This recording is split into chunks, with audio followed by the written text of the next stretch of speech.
रात का माहौल बेहद शांत था, लेकिन अंगद और वृंदा के दिलों में एक तूफान मचा हुआ था। इतने लंबे समय तक दोनों ने अपने जज्बातों को दबाकर रखा था, अपनी भावनाओं को उन हालातों के हवाले कर दिया था जो हर बार उन्हें अलग कर देते थे। मगर आज वो पल आखिरकार आ ही गया जब इन दोनों ने अपने दिल की बात एक दूसरे से कह दी। वृंदा की आंखों में खुशी और दर्द दोनों झलक रहे थे। उसने धीमी आवाज में कहा, काश यह पल पहले आ गया होता तो शायद हम इतने रास्ते भटकते नहीं। अंगद ने उसके हाथ को थामते हुए मुस्कुराकर कहा, शायद वक्त चाहता था कि हम अपनी मोहब्बत की कीमत समझें, तभी तो अब जब तुम मेरे सामने खड़ी हो तो हर डर, हर भ्रम सब खत्म हो गया है। वो लम्हा किसी सपने की तरह था। चांदनी की हल्की रोशनी में वृंदा अंगद की बाहों में समा गई। दोनों के बीच अब कोई पर्दा नहीं था, न कोई गलतफहमी और न कोई झूठ। अंगद ने उसके माथे पर हाथ रखते हुए कहा, अब यकीन आ गया न कि हमारे प्यार पर कोई साया नहीं है। तुम खुद चली आई क्योंकि तुम्हें डर था कि कहीं मैं सच में शादी न कर लूं। वृंदा की आंखों से आंसू छलक पड़े। वो मुस्कुराई और बोली, डर तो था, लेकिन उससे ज्यादा यकीन था कि तुम मेरा इंतजार कर रहे हो। अगले ही दिन जब तुलसी ने अपने बेटे और बहू को साथ देखा तो उसके चेहरे पर राहत की मुस्कान थी। उसने वृंदा को अपने घर में खुले दिल से स्वीकार किया। पूरा परिवार इस नए रिश्ते को स्वीकार करता नजर आया। घर में खुशियों का माहौल था, हर चेहरा खिल उठा था। लेकिन कहानी यहीं खत्म नहीं हुई, क्योंकि असल तूफान तो अब आने वाला था। दरअसल अब तक जो कुछ भी हो रहा था वह सब एक गहरा खेल था। यह किसी आत्मा या तंत्र मंत्र की कहानी नहीं थी, बल्कि एक इंसानी चाल थी जो मालती ने रची थी। बाहर से भले ही वो बेचैन, टूटी हुई और आत्मा प्रभावित दिखाई देती थी, लेकिन भीतर से वह पूरी तरह होश में थी। उसका मकसद सिर्फ एक था, अंगद को अपने पास बनाए रखना और उसके परिवार को अपने इर्द गिर्द बांध लेना। मिताली जो उसकी मदद कर रही थी, हर समय यह दिखाने का नाटक करती कि मालती पर किसी आत्मा का साया है। कभी वह अजीब आवाजों में बोलती, कभी देर रात दीवारों पर कुछ लिख देती, तो कभी खुद से बातें करती। घर के लोग डरने लगे थे, खासकर तुलसी जो यह सब देखकर परेशान हो गई थी। एक दिन उसने कहा, अब बहुत हो गया, हमें किसी बाबा को बुलाना होगा। और यही फैसला आगे चलकर सब कुछ बदल देने वाला साबित हुआ। जब बाबा घर आए तो उन्होंने पूरे घर में पूजा शुरू की। घंटियों की आवाज, धूप की खुशबू और मंत्रोच्चारण ने वातावरण को रहस्यमय बना दिया। मिताली और मालती दोनों कांपने लगीं, क्योंकि उन्हें पता था कि अब उनका झूठ ज्यादा देर छिप नहीं सकेगा। बाबा ने अपनी झाड़ फूंक के दौरान एक बोतल निकाली और कहा, यह भूत अब इसी में बंद रहेगा। सभी ने राहत की सांस ली, लेकिन तभी अंगद ने उस बोतल को उठाया और अचानक जमीन पर पटक दिया। बोतल टूट गई और सन्नाटा छा गया। अंगद की आवाज गूंज उठी, कहाँ गया वो भूत बाबा? अगर कोई आत्मा थी तो अब दिखाओ। सबके चेहरे पर डर के साथ साथ हैरानी थी। तभी वृंदा ने एक कदम आगे बढ़ाया। उसकी आंखों में अब डर नहीं बल्कि दृढ़ता थी। उसने सबके सामने सच्चाई उजागर कर दी, मालती को कुछ नहीं हुआ था।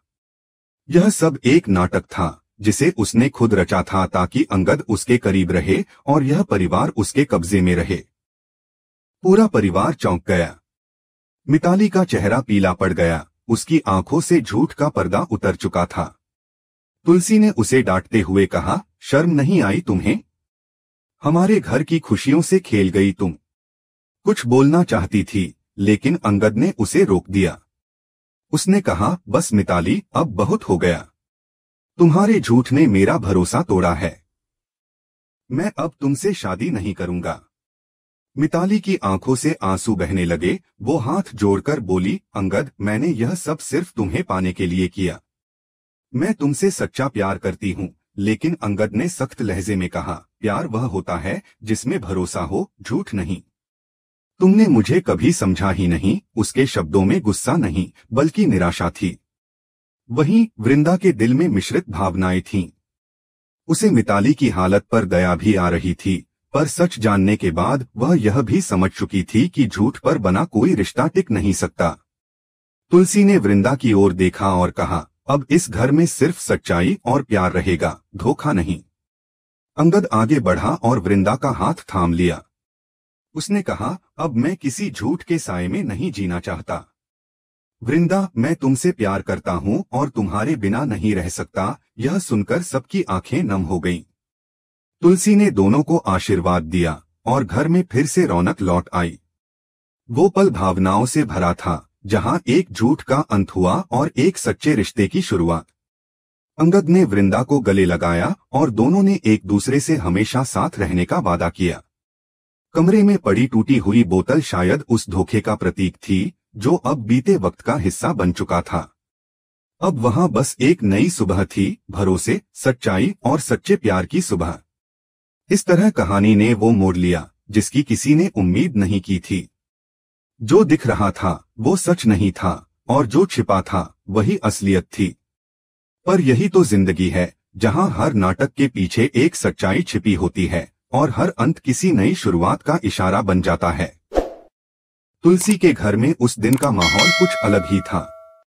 एक तरफ नई खुशियों की आहट थी तो दूसरी तरफ पुरानी दरारों की गूंज। नोएना ने धीरे से तुलसी के पास आकर कहा, तुलसी दी, मुझे लगता है कि मेहर आपके और अंगद की शादी की बात से खुश नहीं है। तुलसी ने उसकी बात को नजरअंदाज करने की कोशिश की, मगर दिल के किसी कोने में उसे भी महसूस हुआ कि नोएना की बात गलत नहीं है। सच यही था, मेहर अब दूर हो चुका था। वह न तो तुलसी को समझ पा रहा था, न खुद को। रिश्ते में वो गर्मजोशी, वो अपनापन अब कहीं खो गया था। तभी तुलसी को एक और बड़ी खबर मिली जिसने उसकी दुनिया हिला दी। उसे पता चला कि अंगद और वृंदा शादी करना चाहते हैं। पहले तो उसके कदम रुक गए, जैसे किसी ने समय को थाम लिया हो। वह चुप रही, आंखों में सवाल थे और दिल में एक तूफान। मगर जब उसने देखा कि अंगद और वृंदा की आंखों में एक दूसरे के लिए सच्चा प्यार है, तो उसका दिल पिघल गया। उसने सोचा, अगर बेटा खुश है तो वही उसकी खुशी है। अपने सारे दर्द को किनारे रखकर उसने मुस्कुराते हुए कहा, अगर यह रिश्ता तुम्हें सुकून देता है तो मैं इस रिश्ते को आशीर्वाद देती हूँ। उसके बाद जो हुआ वो पूरे घर के लिए किसी त्योहार से कम नहीं था। तुलसी ने खुद वृंदा को दुल्हन की तरह सजाया। उसने अपनी अलमारी से पुराना पारिवारिक हार निकाला, जो पीढ़ियों से घर की बहुओं को पहनाया जाता था। वृंदा जब लाल जोड़े में सजी तो तुलसी की आंखों से आंसू निकल आए। शायद एक माँ का गर्व था या फिर किसी अधूरे रिश्ते की कसक। उसने वृंदा का माथा चूमा और कहा, अब तू इस घर की इज्जत है, इसे हमेशा बनाए रखना। जब तुलसी वृंदा को लेकर वीरानी परिवार के घर पहुंची तो सबकी निगाहें ठहर गईं। पूरा घर चुप था, कोई बोल नहीं पा रहा था। खासकर मेहर, जिसके चेहरे पर सन्नाटा और हैरानी दोनों थे। उसके लिए यह पल किसी तूफान से कम नहीं था।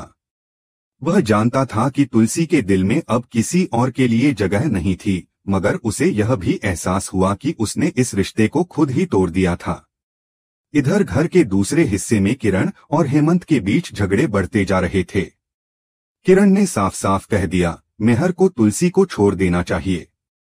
दोनों अब साथ रहकर खुद को और एक दूसरे को दर्द दे रहे हैं। हेमंत ने समझाने की कोशिश की, लेकिन बात बिगड़ती चली गई। यह परिवार, जो कभी एकता की मिसाल था, अब कई हिस्सों में बंटने लगा था। तुलसी ने खुद भी अब अपने मन की दीवारें गिरा दी थीं। उसने मेहर से साफ कहा, अब हमारे बीच कुछ नहीं बचा। यह रिश्ता सिर्फ नाम का रह गया है। मेहर ने चुपचाप उसकी बात सुनी, लेकिन कोई जवाब नहीं दिया। उसकी खामोशी में एक तरह का स्वीकार था कि शायद वक्त ने उन्हें दो अलग रास्तों पर ला खड़ा किया है। तुलसी ने आगे कहा, रिश्ता तब तक टिकता है जब तक भरोसा जिंदा रहता है, और जब भरोसा मर जाए तो उसे जिंदा रखना सिर्फ धोखा होता है। उसी समय ऋतिक, जो परिवार का करीबी सदस्य था, उसने तुलसी से कहा कि वो गलत नहीं है। मिरर अब आप पर भरोसा नहीं करता तुलसी, और बिना भरोसे कोई रिश्ता सांस नहीं ले सकता। ये बात तुलसी के दिल में गूंजती रही, लेकिन उसने अब फैसला कर लिया था कि वो अपने बेटे और उसकी खुशी के लिए आगे बढ़ेगी, चाहे खुद को पीछे छोड़ना पड़े। अगले दिन जब अंगद और वृंदा की शादी की तैयारियां जोरों पर थीं, पूरा घर सजाया जा रहा था। तुलसी ने अपने दर्द को मुस्कान में छिपाकर सब कुछ संभालने की जिम्मेदारी खुद ले ली थी। उसने सबको निर्देश दिए, फूलों की सजावट देखी और मंडप के पास जाकर शांत मन से बैठ गई। वृंदा आई तो तुलसी ने कहा, आज तू सिर्फ मेरी बहू नहीं, मेरी बेटी बनकर जा रही है। शादी का माहौल भावनाओं से भरा हुआ था। मंत्रोच्चारण की आवाजों के बीच तुलसी का दिल डूबता उतरता रहा। उसे याद आया वो वक्त जब उसने खुद शादी की थी, वही वचन, वही अग्नि के फेरे, वही सपने। लेकिन अब वो सब सिर्फ यादों में था। जब अंगद ने वृंदा की मांग में सिंदूर भरा तो तुलसी की आंखों से खुशी और दर्द के मिलेजुले आंसू गिर पड़े। उधर मेहर दूर खड़ा सब कुछ देख रहा था। उसके चेहरे पर एक अजीब सी शांति थी, जैसे उसने पहले ही सब तय कर लिया हो। शादी खत्म होने के बाद वो तुलसी के पास आया और बोला, अब वक्त आ गया है कि हम अपने रास्ते अलग कर लें। तुलसी ने कोई विरोध नहीं किया। उसने बस इतना कहा, शायद यही सही है। उस एक वाक्य के साथ उनके बीच की लंबी कहानी खत्म हो गई। यह पल कहानी का सबसे भावनात्मक मोड़ था। एक तरफ एक नया रिश्ता जन्म ले रहा था और दूसरी तरफ एक पुराना रिश्ता अपनी अंतिम सांस ले रहा था। घर में ढोल बज रहे थे, हंसी गूंज रही थी, लेकिन तुलसी और मेहर के दिल में सन्नाटा था। अब सवाल यह था कि क्या तुलसी वृंदा को इस घर की नई बहू के रूप में पूरे दिल से स्वीकार कर पाएगी, या उसके अंदर की पुरानी टीस बार बार उसे पीछे खींचेगी। वहीं दर्शकों के लिए यह ट्रैक एक गहरा भावनात्मक सफर साबित होने वाला था, जहां प्यार, धोखा, सच्चाई और बलिदान सब कुछ एक साथ देखने को मिलेगा। क्योंकि सास भी कभी बहू थी कि इस मोड़ पर कहानी अब रिश्तों की असली परीक्षा लेने वाली थी। कौन टिकेगा, कौन टूटेगा, यह आने वाले एपिसोड बताएंगे। लेकिन एक बात तय थी, अब हर किरदार अपने सच से सामना करेगा और आखिर में सच्चे प्यार की ही जीत होगी।